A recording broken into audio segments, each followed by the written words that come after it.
नमस्कार दोस्तों। अब मध्य प्रदेश, कर्नाटक, आंध्र प्रदेश, गुजरात और हिमाचल, इनके बाद अब छत्तीसगढ़ हाई कोर्ट ने भी छत्तीसगढ़ सिविल जज जो जुडिशरी का एंट्री लेवल एग्जामिनेशन होता है, उस पर स्टे लगा दिया है। कारण ये है कि सुप्रीम कोर्ट में पिटिशंस पेंडिंग हैं, जहां सुप्रीम कोर्ट को ये डिसाइड करना है कि एक्चुअल में क्या किसी सिविल जज जूनियर डिवीजन यानी एंट्री लेवल एग्जामिनेशन के लिए 3 साल की कोर्ट प्रैक्टिस मैंडेटरी होनी चाहिए।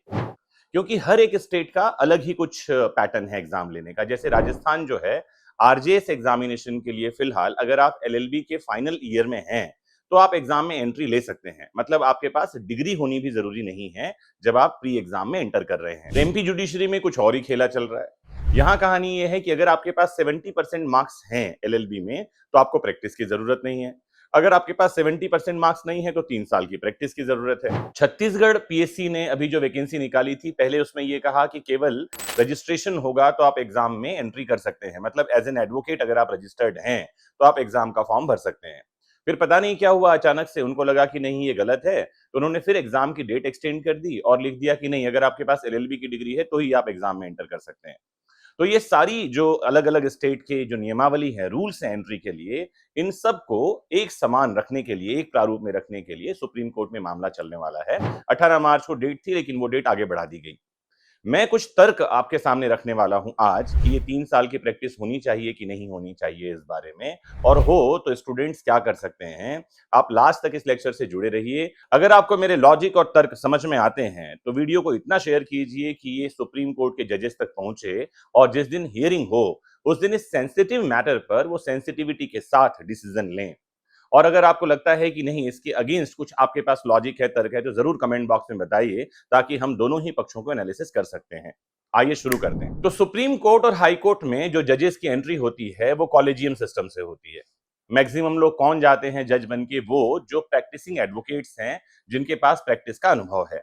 सिमिलरली डिस्ट्रिक्ट जज लेवल की जो एग्जाम होती है, एंट्री लेवल की एग्जामिनेशन, जिसे एडीजे का एग्जाम कहा जाता है, वहां भी वही लोग एग्जाम दे सकते हैं जिनके पास 7 वर्ष के एडवोकेसी का एक्सपीरियंस हो। इस बात को ध्यान में रखते ही एग्जाम कंडक्टिंग बॉडीज ये सोच रही हैं कि सिविल जज जूनियर डिवीजन का एग्जाम भी जब हो, तो उसमें भी कम से कम 3 साल की प्रैक्टिस को अनिवार्य कर दिया जाए।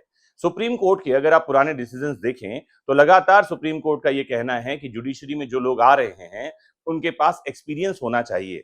तो सबसे पहले सुप्रीम कोर्ट का एक जजमेंट मैं कोट कर देता हूं। यह है ऑल इंडिया जजेस association versus union of India 2002 का मामला है, और ये एक ऐसा ऐतिहासिक जजमेंट है जिसमें सुप्रीम कोर्ट ने कहा था कि लोअर जुडिशरी, जिसको अब सबऑर्डिनेट जुडिशरी कहा जा रहा है, जिसमें सिविल जज एंट्री लेवल एग्जामिनेशन होती है, इसमें पदों के लिए न्यूनतम 3 वर्ष जो है वकालत का अनुभव आवश्यक किया जाना चाहिए। यह सुप्रीम कोर्ट का मत था।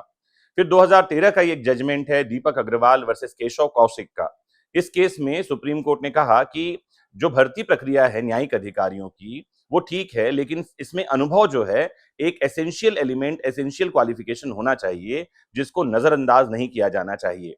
फिर 2009 का भी एक जजमेंट है Mahesh Chandra Gupta versus union of India का। इस मामले में सुप्रीम कोर्ट ने अनुभव यानी एक्सपीरियंस के महत्व को दोहराया। अब इस पैटर्न को देखें तो लग रहा है कि शायद सुप्रीम कोर्ट 3 साल की प्रैक्टिस को अनिवार्य कर दे।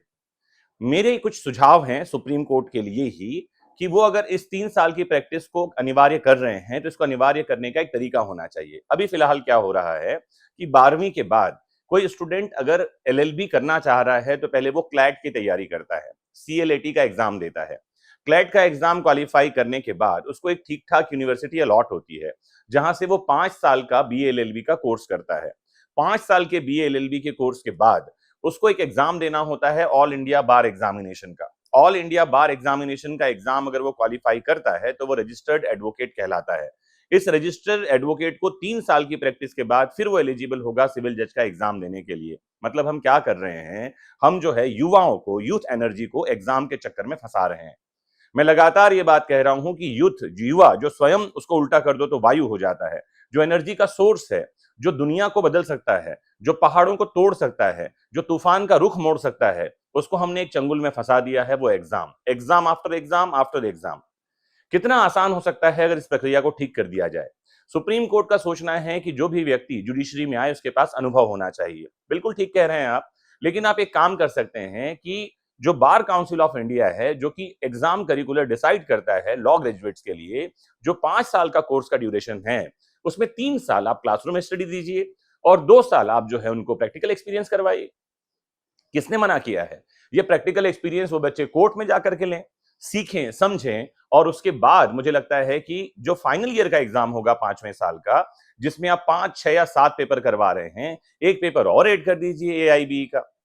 और अगर आप अलग से फीस लेना ही चाहते हैं तो फीस भी ऐड कर दीजिए, जिसकी जरूरत नहीं है, क्योंकि स्टूडेंट फीस भर भर के ही परेशान हो चुका है। लेकिन फिर भी 1 साल खराब करके फीस दे करके वो एआईबी का एग्जाम दे, उसके अच्छा है कि आप 5वें साल में ही उससे एआईबी का फीस भी ले लीजिए। तो 5 साल की लंबी स्टडी करने के बाद जब स्टूडेंट बाहर निकलेगा तो उसके पास 2 साल का एक्सपीरियंस होगा और साथ ही एआईबी का सर्टिफिकेट भी होगा। अगर वो एआईबी फेल कर जाता है तो उसको दोबारा एआईबी देने का मौका मिलना चाहिए, इसमें कोई प्रॉब्लम नहीं है। तो मुझे लगता है कि ये एक पैटर्न डिसाइड किया जा सकता है, सुप्रीम कोर्ट को इस बात के लिए गाइडलाइंस जारी करना चाहिए।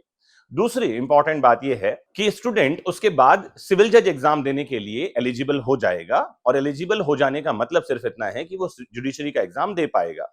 मुझे एक बात ध्यान से समझाइए, आज की डेट में बार काउंसिल का सर्टिफिकेट मिलने के बाद अगर आप किसी स्टेट बार में रजिस्ट्रेशन करवाते हैं एज एन एडवोकेट तो उसकी फीस 20-25 हजार रुपए से कम नहीं है। आप एक बात ध्यान से समझिएगा, आप कह रहे हैं कि 3 साल का एक्सपीरियंस होना चाहिए। ये 3 साल का एक्सपीरियंस आम स्टूडेंट्स कहां से लेकर आएंगे? समझिए, जिसके पिताजी जज हैं, वो तो किसी सीनियर एडवोकेट के अंडर स्टूडेंट को लगा देंगे। वो स्टूडेंट उनके अंडर जो है एक्सपीरियंस ले लेगा। जिसके पिताजी एडवोकेट हैं, चाचा जी एडवोकेट हैं, वो भी एक्सपीरियंस ले लेंगे। एक गांव में रहने वाला आम किसान का बच्चा जो शहर को नहीं जानता, लोगों को नहीं जानता, वो 3 साल का एक्सपीरियंस कैसे गेन करेगा? फिर ये 3 साल के एक्सपीरियंस का मतलब क्या है? ऑनरेबल को ये भी डिसाइड करना चाहिए इसी जजमेंट में कि 3 साल का एक्सपीरियंस का मतलब क्या सिर्फ रजिस्ट्रेशन है कि आप एज एन एडवोकेट रजिस्टर्ड हैं, या 3 साल का प्रैक्टिस का मतलब है कि आपने किसी सीनियर के अंडर जूनियरशिप करी है और उसका सर्टिफिकेट मिल जाए, या 3 साल के एक्सपीरियंस का मतलब ये है कि आप कम से कम साल में 6 जजमेंट, जैसा कि एमपी हाई कोर्ट का एक जजमेंट था जिसमें उन्होंने ये कहा था, जो अपने आप में इर्रेशनल मालूम पड़ता है। लेकिन अगर ऐसा है कि कम से कम साल में 6 जजमेंट आपके नाम पर या ऑर्डर होने चाहिए, अगर ऐसा है तो ये भी डिफाइन कीजिए। लेकिन ये भी बताइए कि एक नए एलएलबी ग्रेजुएट को, जिसका कोई बैकग्राउंड लॉ का नहीं है, जिसके खानदान में कोई एडवोकेट नहीं है, उसको केस कौन देगा? और उस केस में वो साल, 2 साल, 3 साल में ऑर्डर्स और जजमेंट कहां से लेकर आएगा? इन सबको भी क्लैरिफाई करना चाहिए, ताकि समय बदल गया है, जैसे राजा का बेटा राजा न बने, वैसे ही वकील का बेटा जज न बने, जज का बेटा जज न बने। हर किसी के पास बराबरी का मौका मिलना चाहिए। आर्टिकल 14 इंडियन कॉन्स्टिट्यूशन जो है वो राइट टू इक्वलिटी के बारे में बात करता है, लेकिन ये जो रूल्स हैं ये कहीं भी राइट टू इक्वलिटी के इक्विवेलेंट नहीं है, ये उसका वॉयलेशन मालूम पड़ते हैं। तो जो कोई भी एडवोकेट अपना पक्ष रख रहे हैं वो इन बातों को सुनकर अगर ठीक से रख पाएंगे और ऑनरेबल अगर इस बात को सुन पाएंगे तो मुझे पूरी उम्मीद है कि जजमेंट स्टूडेंट्स के फेवर में होगा। एक बात और कि क्या जुडिशियल ऑफिसर्स के पास एक्सपीरियंस होना चाहिए? तो मैंने बताया हाँ, आप उनको एलएलबी के दौरान एक्सपीरियंस दे दीजिए और जिस दिन उनका सिलेक्शन हो जाता है, किसने मना किया है? आप रिगरस ट्रेनिंग दीजिए, 2 साल तक उनको एक्सपीरियंस लेने दीजिए, फिर आप उनको बोर्ड दीजिए। लेकिन एक गरीब आदमी को आप ये कह रहे हो कि आप 3 साल एक्सपीरियंस लीजिए, 3 साल तक वो कहां भटकेगा? अगर उसकी एडवोकेसी 3 साल में जम जाएगी तो फिर वो जज बनने क्यों आएगा? क्यों जज का एग्जाम देगा? कई तरह के प्रश्न हैं जिसका उत्तर जो है किसी के पास नहीं होगा। आपको ये लगता है कि मेरे लॉजिक्स ठीक हैं, मैं ठीक तर्कपूर्ण बात कर रहा हूं, तो जरूर इस वीडियो को शेयर कीजिए। आइए लास्ट में उन स्टूडेंट्स के बारे में बात करते हैं जो एक्चुअल में एग्जाम की तैयारी कर रहे हैं। तो आप में से मैक्सिमम लोगों ने, मुझे उम्मीद है कि रजिस्ट्रेशन करवा लिया होगा। अगर आपने 2023 में रजिस्ट्रेशन करवा लिया है तो 24-25 आप अगले साल या इस साल लास्ट तक जो है 3 साल के एक्सपीरियंस ले चुके होंगे। जो फ्रेशर्स हैं उनके लिए मेरे पास सुझाव ये है कि आप किसी भी स्टेट की तैयारी करते हो, जैसे उत्तर प्रदेश, बिहार, मध्य प्रदेश, राजस्थान, 3-4 स्टेट की अगर आप तैयारी कर रहे हैं तो कम से कम 1.5 से 2 साल का समय तो आपको तैयारी में लगता ही है। तो तैयारी में लग जाइए, 2 साल का समय तैयारी में दीजिए और 1 साल रिवीजन का समय निकालिए। अगर आप ये 1.5 से 2 साल पॉजिटिव रह के तैयारी करते हैं और लास्ट का 1 साल रिवीजन और कोर्ट जाने के लिए समय निकालते हैं, तो ये 3 साल का समय एक्चुअली सफिशिएंट है आपके प्रिपरेशन के लिए। और 3 साल के बाद जो कोई भी जुडिशियल एग्जामिनेशन की वैकेंसी आएगी, आप उसमें एंट्री करने और एग्जाम क्रैक करने के लिए रेडी होंगे। तो दोनों ही पक्षों को ध्यान में रखना है, हताश और निराश नहीं होना है, अपने कानूनी अधिकारों को जानना है और उम्मीद का दिया, आस का दिया जलाए रखना है। जुड़े रहना है आपको अपने इस फेवरेट प्लेटफॉर्म विधिक शिक्षा से। जानते समझते रहना है कानून की बारीकियों को, अपने अधिकारों को। नमस्कार, जय हिंद।